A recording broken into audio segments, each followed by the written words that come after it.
A sad and sudden death happened to Vivian Vance the day after she told her husband her secret. Jane Vivian Jones changed her name to Vivian Vance in Cherry, Kansas, on July 26, 1909. Because Vivian grew up in a strict family, her artistic goals were not always supported. Her very religious mother didn't like her daughter's plans to be on stage because she thought show business wasn't proper for girls.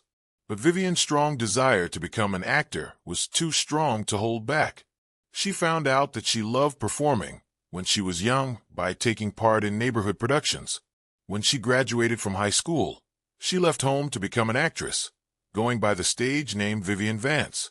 At the time, it was a big step for a young woman from a religious home in Kansas, but it was the start of a life that would inspire many others to go after their goals, even when others didn't support them. During the 1930s and 1940s, Vance built her playing career by appearing in Broadway shows and becoming known as a skilled comedic actor. On shows like Music in the Air and Skylark, her strong singing and lively personality got her great reviews. She learned how to get people's attention, as well as how to act well through her time in the theater. She used what she had learned when she got her big break by moving to TV, which was still a fairly new medium at the time. Wish Arnaz and Lucille Ball chose her to play Ethel Mertz in I Love Lucy in 1951. It was her big chance. The part would change her life forever. The direct, funny, and loyal best friend of Lucy Ricardo, Ethel, became famous on TV. It was clear that Vance and Ball were friendly. On screen, they were a funny pair whose friendliness and pranks drew millions of people in. Lucy's crazy energy was matched by Vance's clever humor and accurate portrayal of Ethel. Their relationship became one of the most loved on TV ever. They seemed like real friends, had great comic timing, and made everyone laugh. Vance, on the other hand, had problems behind the scenes that made her strong. Even though they loved Lucille Ball very much, the demands of their jobs and the show's huge success sometimes made things difficult between them. Vance was only 2 years older than Ball, but she often dressed in ways that made her look older and less glamorous. This made her feel bad about her looks and self-worth. Also, her bond with William Frawley, who played her husband Fred Mertz, was known for being very cold. Vance had a hard time hiding how uncomfortable she felt around Frawley's drinking, and it was said that Frawley, who was much older and grumpier, didn't like Vance's comments about being his wife. Even though they didn't always agree, they made some of the funniest TV moments ever, which shows how skilled and professional they were. After I Love Lucy ended, Vance and Lucille Ball continued to work together on shows like The Lucy Show and Here's Lucy. In their relationship, they had grown to love and value each other a lot. Ball often told Vance off-screen that she was the perfect comedic partner for her and that they made her acts better. Vance was trying to become known for more than just being Ethel Mertz, but she was still thankful for the chance the show had given her. Her later work in theater and TV showed how versatile she was as an actor and how she could make people laugh and cry at the same time. Vivian Vance's need for emotional satisfaction, security, and companionship in the face of the pressures of her work and fame was shown by the number of marriages she had. She had many different kinds of relationships over the years, from the joy of young love to the sadness of divorce, and finally the peace of a committed relationship. There was a different story behind each of Vivian's 4 marriages that showed how she and the times had changed. She went from being a driven young actress, still trying to figure out who she was, to an older woman who knew how to balance personal happiness with business success. Vivian married Joseph Shearer Danick Jr. for the first time. They got married in 1928. At the time, she was a young woman who had just started working in theater. She was driven, but she was still getting used to things. As a businessman, Joseph stood for security and maybe a sense of normalcy that Vivian, who was in her early 20s, found comforting. The union didn't last long, though. As Vivian's love for acting grew, she became more and more interested in working in the entertainment business. Long nights on stage, traveling, and training all their lives. According to reports, Joseph had a hard time understanding her love of the theater, and as their gap grew, they could not get back together. When they split up in 1931, it was the start of a pattern in Vivian's life. Even though she was very proud of her work, it often got in the way of her personal relationships. After 3 years, in 1934, Vivian married George Coe, who was also an artist and singer. They got married because they both liked art and knew how unpredictable the entertainment business could be. During the 1930s, when Vivian was still building her career in theater, George's artistic background gave her the company and mental support she needed. A few years went by while they were together, and Vivian's fame grew. But the stresses of working in the entertainment business, including having to audition a lot, moving, and not knowing if the job would continue, finally caught up with them. The marriage ended in divorce in 1940, just as Vivian was getting bigger parts in the theater due to her goals.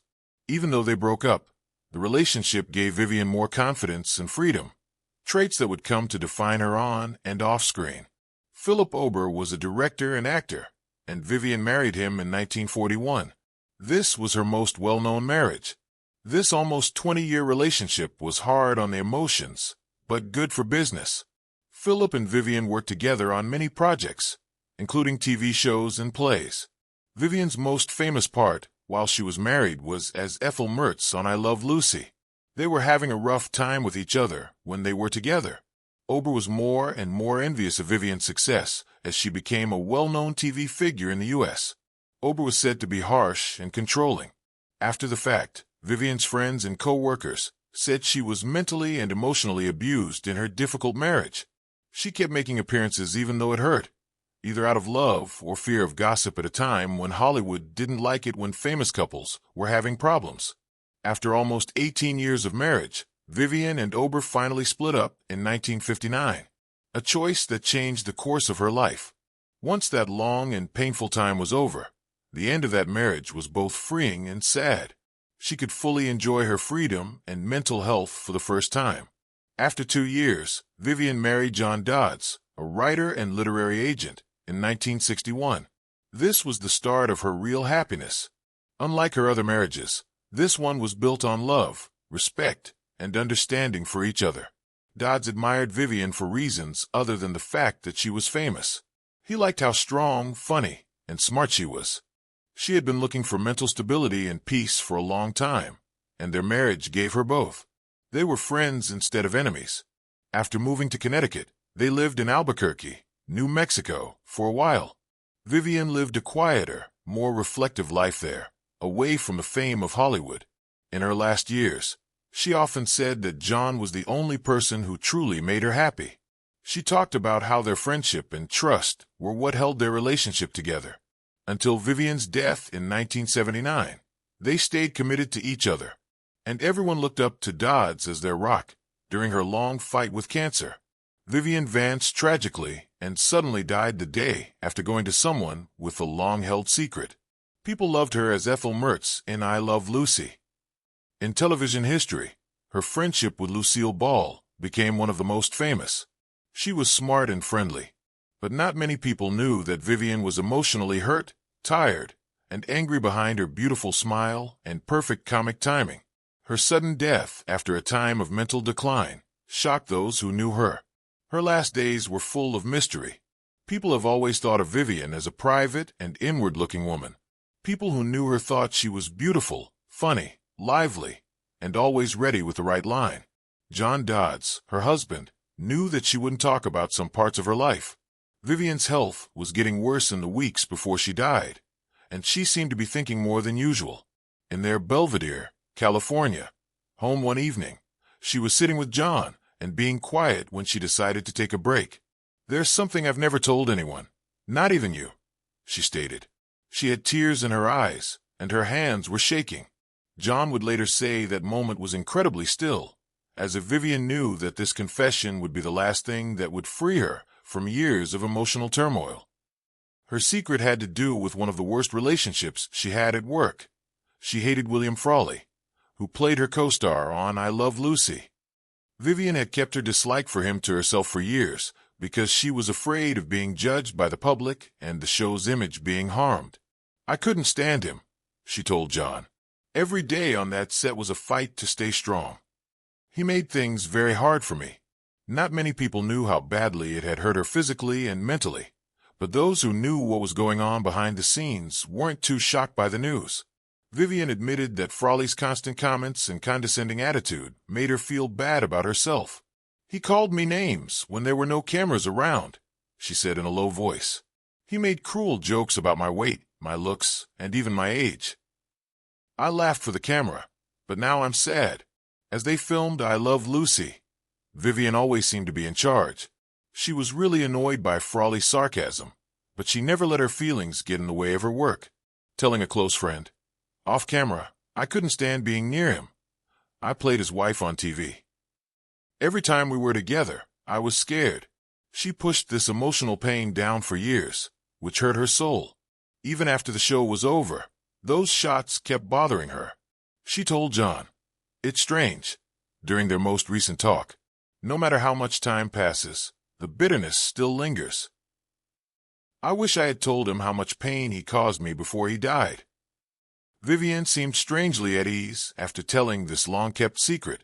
John remembered that she gave him a small smile and said, "I feel lighter now, like I can finally breathe." Unfortunately, the peace didn't last long. The very next day, Vivian Vance died out of the blue. Official reports say she died because of problems from her illness, but many people who knew her well thought the timing of her death was eerily poetic. It looked like her soul was ready to let go after she finally got rid of her mental load. Everyone in Hollywood was shocked when she died so quickly. It was terrible news for Lucille Ball, who worked with her and was a close friend. Lucy couldn't stop crying when she said, "Viv was like my sister. I can't picture the world without her." Lucy had known for years that Vivian and Frawley were having a hard time, but she didn't know how much pain Vivian was in. In the end, Lucy said, she never let on. She was way too focused on work and proud. But that could have been the worst thing for her. She didn't say anything. The day before she died, Vivian changed the story of her life by telling her husband the truth. After making millions of people laugh, it showed how deeply the woman felt. Even though she was going through a lot of sadness and anger herself, her story became a scary reminder of how celebrities' inner struggles and the invisible wounds caused by mean relationships and hurtful comments can be hidden by their fame. The last words Vivian Vance said to her husband sound brave and sad even now. "I only want to be remembered for the laughs," she said to herself as she got ready for bed that night. Not to cause harm. That could be the most beautiful fact of all. Even though she kept her own pain to herself, Vivian Vance will always be known as the woman who made millions of people happy, even though her death was sad and she faced anger. The fact that Vivian's illness killed her is sad. In the late 1970s, she was told she had breast cancer. Even though she tried very hard, she died on August 17, 1979, in Belvedere, California. She was 70 years old. It broke Lucille Ball's heart when she died. After some time, she said that losing Vivian was like losing a part of herself. In the entertainment business, the death of a real pioneer was felt. A lot of people were happy with the woman's work, and they would continue to love her for years to come.